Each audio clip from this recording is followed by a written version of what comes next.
한동훈 법무부 장관이 대통령 업무보고에서 검찰 수사 기능을 확대하겠다는 계획을 보고했습니다. 검찰 수사권 축소, 검수완박법 시행을 앞두고 있지만 부정부패 수사 역량을 강화하겠다는 취지입니다. 윤석열 대통령도 검경 협력 체계를 완성해서 부정부패와 서민범죄에 엄정히 대응할 것을 주문했습니다. 손효정 기자입니다.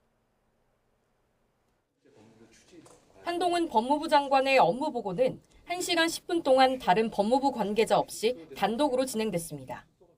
법무부의 업무 계획은 크게 5대 핵심 추진 과제로 보고됐는데 방점이 찍힌 건 부정부패에 대한 엄정한 대응입니다. 법무부는 우선 범죄 정보 수집 능력을 강화하고 전문 수사 인력을 확충해 범죄 대응 역량을 끌어올리겠다고 밝혔습니다.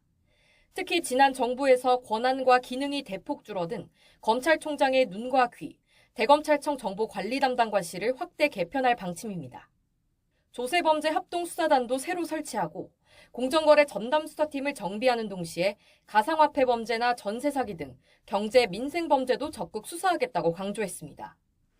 검찰의 직접 수사권을 축소하는 검수완박법 시행을 한 달여 앞두고 부정부패 대응 역량이 현저히 약해졌다며 오히려 직접 수사 기능을 강화하겠다는 겁니다.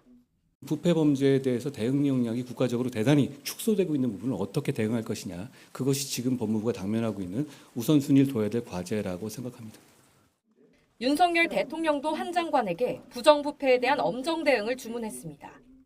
검경은 물론 관련 기관과 협력해 부정부패와 서민범죄에 대한 대응 체계를 꾸리고 흉악범죄를 예방하라고 당부했습니다.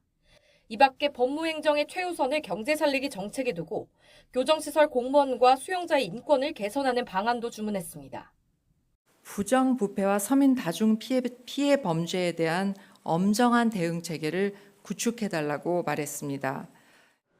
이번 업무보고에선 검경 책임수사 시스템 정비와 함께 고위공직자 범죄수사처의 우선수사권 문제도 다뤄졌는데 법무부는 부패 범죄에 대한 대응 역량의 문제라며 폐지가 원칙이란 입장을 공식화했습니다.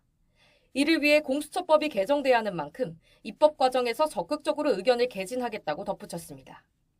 또 이민청을 설립해 여러 부처가 관장하던 이민정책을 총괄하는 컨트롤타워로 내세우고 현행 만 14세인 촉법소년 나이 기준을 현실화하겠다는 계획도 거듭 내놓았습니다.